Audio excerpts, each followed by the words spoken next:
So in this assignment, guys, for letter H, they want us to label compressions and rarefactions on this diagram for a longitudinal wave.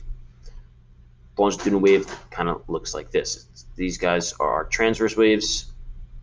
This dude is a longitudinal wave. So what I'm going to do is I'm going to Control C to copy this, because in letter H they want us to label, which is kind of a pain in the butt. So what we're going to do is we're going to use the Google Draw feature again, and then you would go to Insert, Drawing, New. So everybody can do that on their doc right now. Control C that picture. So for H, you're going to click on this picture right above it. Control C to copy. Click in the letter H box, and then go to Insert, Drawing, New. All right, Insert, Drawing, New. It's going to open up this piece here, and then you can just hit click somewhere anywhere in there, and then Control V, and it pastes it. So what we want to do is we want to label each of these things. So we're going to use the text box. So I'm going to just zoom in here real quick, make this a tiny bit bigger. So compressions, where do you think those would be? What would make the most sense? They group up? Yeah, where they're grouped up, right? So where are they grouped up? I think right about here, and here. So how many compressions do you think there are? Three. So what I'm going to do is you guys would then go to text box, make sure it's blue when you click, all right, and then go underneath one of the compressions. Just make yourself a little box here. And we're going to just type the letter C. We're going to just simplify this one for compressions.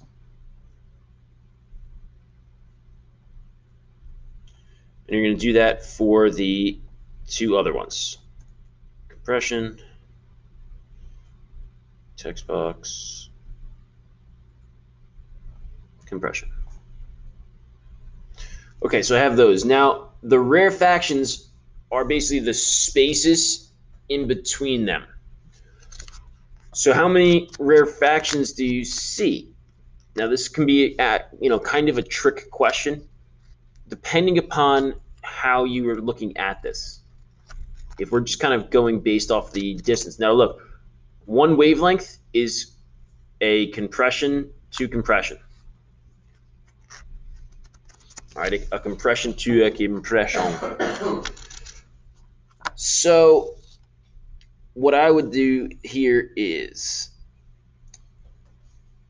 say, where's the biggest space in between these compressions? Like right there? All right, so right there is where we would then take another text box, and we're just going to write an R for rarefactions instead of trying to spell the whole thing out.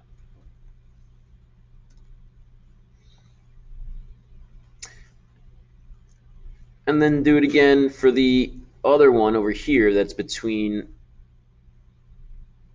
those two.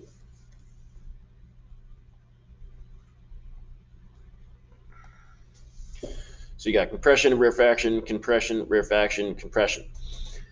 Now it's pain because, maybe over far over here you might have a rarefaction, and far over here you might have one. So depending upon how you're observing it, you could say that there's two or that there's four. I would kind of accept either, unless I'm specifically asking, all right, how many rarefactions are there between compressions? And these are the only compressions you see, so there would be your rarefactions there. All right, and then you would be able to save and close that, and then it would wind up plopping itself in here for letter H, and then you can click on it and make it a little bit smaller if you need, so it fits in there nice.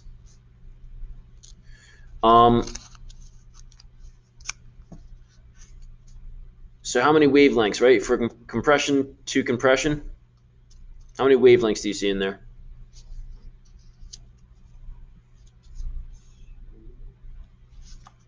there would be two wavelengths, right? So it's the distance in between your compressions. So from one compression to the next, and then from this compression to this one, that would be another wavelength. So you would say that there's two wavelengths there. And then what two parts of a transverse wave correspond to compression and rarefaction? So if we're like, so I can try and get it here. If you're looking at these two drawings, a transverse wave and a longitudinal wave, what would you think makes the most sense, right? The top as being your compression and the low point, the trough being your rarefaction. Do you think that makes sense? I think so. I think so. So compression, compression. Or I'm sorry, crest, compression. Crest, compression. Crest, compression. Trough, trough. Or trough, rarefaction. Trough, rarefaction. Trough, rarefaction. You can take a look at it like that. Should help you answer a couple other pieces. So complete the check your understanding. The check your understanding would be like the parts in the link that is provided on the physics classroom.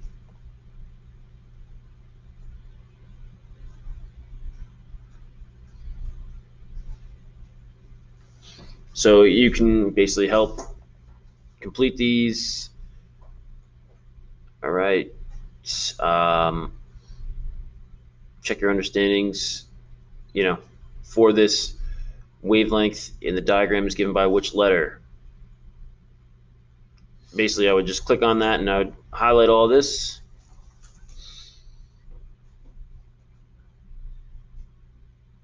Where is it? So wavelengths, all right. Or trough to trough, or between any two corresponding points on adjacent waves. Amplitude, which one of these would show the amplitude in this drawing? I know it's a little small, but if you're looking at it on your own screen, amplitude would be from resting position to the crest or resting position to the trough. C. Well, C is that. Well, what's the trough? The trough is the low point, right? Yeah. So from C to C is basically just saying from this point here to here. That they're talking about that distance. Not quite E. It would be half of B, which would make it letter D. All right, and then it explains like, hey, what is an actual full thing for amplitude? Then you can highlight it, Control C, copy, right? Copy and paste it. Slapam. All right, one full wavelength, and then you can go into, okay. Ooh, let's see. Let's indicate, this one's a little, let me see if I can zoom in just a tad. So we should know that from crest to crest is a wavelength. But as we see here, that's not one of the options given. So we basically need to find something that would be make like one complete wave. One complete like there back motion. So like you see how it starts at, if we start at A, goes up, back to rest, down, back to rest. That would be one wave, because if you started from E, then you see how A to B, right, we go this way. E to F would be like the start of a second wave. Even if you went like this, right? If you, let's say you started at point B, are you starting up top and you go down, hit the midpoint, hit trough, back to rest, back up to crest, and then you would basically then start a new one because you'd be going back down towards G like that, which would be like a B to C. So you have to find which one works. All right, and you can But when you're trying guessing, instead of just sitting, click to just see the answer, but when you want to put it into the doc, you would hit the C answer, copy and paste it, and put it into your assignment. Okay, and then it'll be talking about frequency versus period, which we should know a little bit about already. We should know a little bit about them based off of what we did in circular motion. All right, so you guys, this is what you're going to continue to work on